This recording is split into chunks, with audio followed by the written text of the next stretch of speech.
is the all-new 992 generation Porsche 911 GT3. And on paper, it looks like the bargain of the century, because for £127,000, you get what is pretty much a racing car for the road with a naturally aspirated flat six, and yes, a manual gearbox. It all makes a lot of sense, but there's one big problem. It's almost impossible to buy a 911 GT3 new. So what I'm going to do today is two things. One, I'm going to see what this is like on a road and not a racetrack, and two, go over some of the ways you might be able to buy one. So what do you get for £127,000? Well, let's get down to the details. Firstly, there's just the way this thing looks. Now, a normal 911 has got quite a flat front end, but on this new GT3, the nose seems to sit really low and almost sticks out a little bit. Overall, it looks like the 911 RSR that competes in the WEC Championship. It's a purpose-built racing car and an absolute monster. The bonnet is now made of carbon fiber reinforced plastic, and you get these two nostrils which serve as vents for the front radiator. We've got center locking wheels, 20 inches at the front and 21s at the rear, and they come wrapped in Michelin Cup 2 tyres.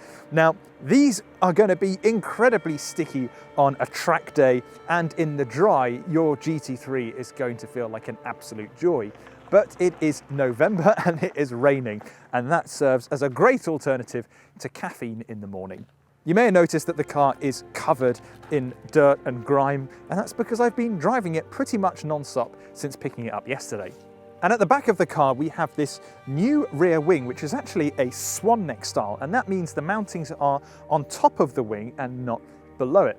Now, the big benefit here is that it actually allows the car to generate downforce without the wing being at too much of a harsh angle of attack, meaning you don't compromise straight line speed.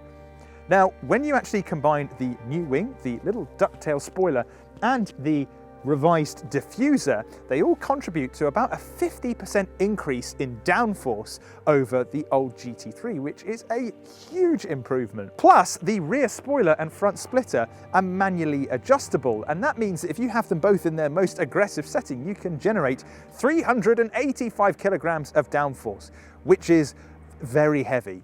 It's also bigger than before, but the 992 remarkably only weighs 5 kilograms more than the outgoing car. Now, that's partly thanks to a reduction in sound deadening material. It's also got lightweight glass, a lightweight battery, and in this car, lightweight seats. All in all, it weighs in at 1,493 kilograms, and that's including the EU's mandatory 75 kilograms it adds on to all cars to include the weight of the driver. Now, that's the figure for the manual car. If you go for the PDK or the automatic, you'll be adding on another 17 kilograms. So not only is the manual arguably more fun to drive, it's also the lighter car. The 992 is also the first GT3 to come with double wishbone front suspension. Now, what that does is not only improve stability, but it helps keep the tyre in contact with the road for a big improvement in front end grip. And then there's that engine, which is a motorsport derived 4-litre naturally aspirated flat six engine. Now, it's similar to what you actually got in the previous generation GT3, but you now have individual throttle bodies, and there's also a particulate filter. Power has been increased to 510 horsepower, and you get 470 Newton meters of torque, which is both a little bit more than what you got on the previous car, but it's not going to make a huge difference. For quite a while now, all GT3s have sat around 500 horsepower, and in my opinion, that's where they should stay. And although we have that particulate filter, which in most cars makes it quieter, Porsche claims that it's actually louder inside the new 911 GT3 than the old car, but it's quieter on the outside.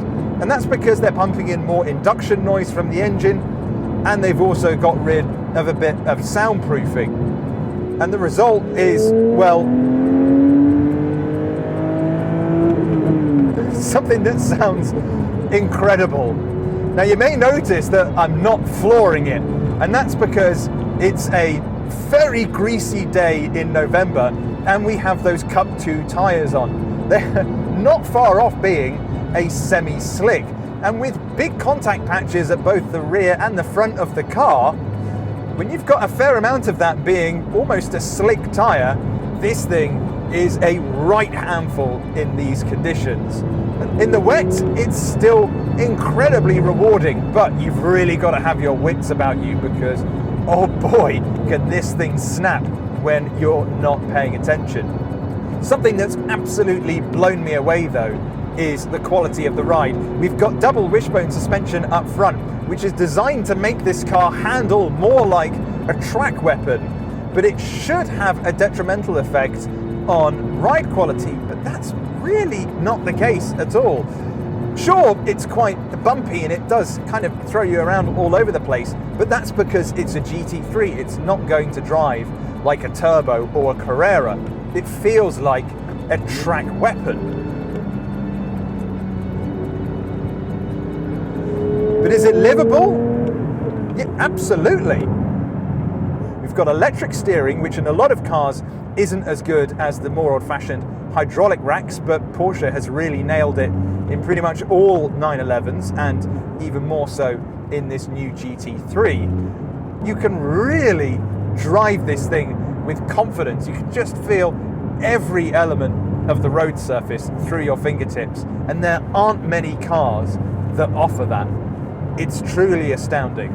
There's rear wheel steering too, which makes the 911 GT3 feel a lot smaller when you're maneuvering it than it actually is. I've also noticed that it makes the car incredibly eager to rotate. So you think you've got enough steering lock, and then the car just reacts so much faster than you're initially expecting. And I think we should talk about the manual versus PDK debate that a lot of people face when they're buying expensive Porsches.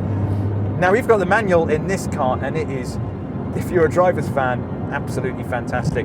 Really short throw, so it just feels so satisfying to fly through the gears. And you also get an auto blip feature as well. So it means that when you change down, the throttle blips and you get a smoother down change. It saves you from having to manually heel and toe.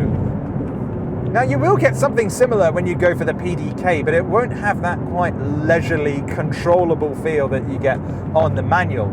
So I kind of think the PDK serves really well if you're looking to just drive it about town nice and easily, but you also want that razor sharp focus that you get from a racing car, then the PDK might work. But if you're looking to really drive your 911, you're not looking to set lap times, but you want to drive it on a great road like I'm on at the moment, then the manual is just superb. But then we get to the point of how you actually go and buy a 911 GT3, because demand far outweighs the supply of this car. And it's remarkable really, because the original 996 GT3 got off to a bit of a slow start, and when they look at the GT3 RS, the more track focused one, it only sold in the hundreds rather than the multiple thousands. And it wasn't that long ago when you could actually pick up a 996 GT3 in the £30,000 bracket, which just seems, well, unheard of today. That's about the same price as a new Toyota GR Yaris. That's a good debate though. Old 996 GT3 or Toyota GR Yaris. Anyway, if you want to buy a new GT3 today, your options are extremely limited, but here they are. The first one is you'll need to build up a good relationship with your local Porsche dealer. And I don't mean taking them out for beers. You're going to need to buy a lot of new cars for them and update them regularly. You need to show them that you're not only a loyal customer, but you're a die-hard Porsche fan. Because one of the things they're trying to avoid is something called flipping, which is where somebody buys a car and then doesn't really drive it and sells it almost immediately for a huge markup, which I'll get onto in just a moment. And so I'm afraid if you are watching this video and you're thinking about buying a Porsche 911 GT3, the new one, it's probably already a little bit too late. Unless you go down the professional buyer route. Now, there are people that are out there whose job is to source cars for usually very wealthy customers. This can usually be rare homologation specials to one-off cars that may be competed in the Targa Florio. But they'll have a sea of contacts that they might be able to call on to secure you a slot. The only thing is, you're going to need to probably pay some serious money for them, because these people are working for some seriously wealthy clients. But it might just be the last minute shot that you're after to buy a 911 GT3 and have it exactly the way that you want. The third route is to go down the nearly new option. Now, this is where flipping comes in. Now, it's something that isn't really as common now as it was before, but people still drive their cars for 6 months and sell them due to a change of circumstance or whatever. So let's say if you went to yesauto.co.uk and search for a GT3, you might find a new 992 version, but admittedly, they're probably going to be going for north of £200,000 because there is just so much demand, and that's what some dealers can charge for the cars, because someone's going to buy it. So if you've got the cash for a new 911 GT3, but you've not secured a build slot and you can't get one through, let's say, a professional buyer, then really your options are to get the old version. Now, this one is better than the old GT3. That's kind of a given, really. It sounds great, it drives brilliantly, but the same could be said for the old car as well. It's not like the old GT3 was a bad car, and because there's now a new one, the prices of the older ones have now fallen to around £120,000, £130,000. So you might not be able to get one in exactly the spec that you're after, but if you want that driving experience, getting a previous generation isn't going to be that far off. And the last option is to consider something like a Cayman GT4. Now, they're still very hard to get, but securing a build slot for a Cayman GT4 or a Boxster Spider is going to be significantly easier than a GT3. And to be honest with you, not only is it a cheaper car, but this GT3 is still seriously powerful. And in conditions like this, I can barely go beyond half throttle without spinning the rears up. Something like a GT4 just feels like it's suited better to UK roads. I'm not saying that a GT4 is better than a GT3, not at all. This does feel like a more rounded product.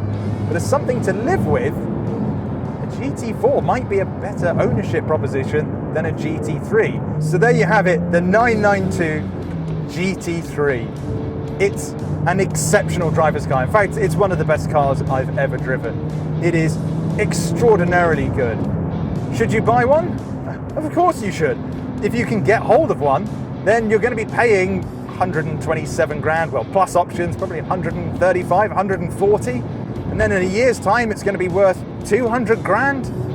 It's an absolute no-brainer, and if you don't sell it, you're going to enjoy every single second in it.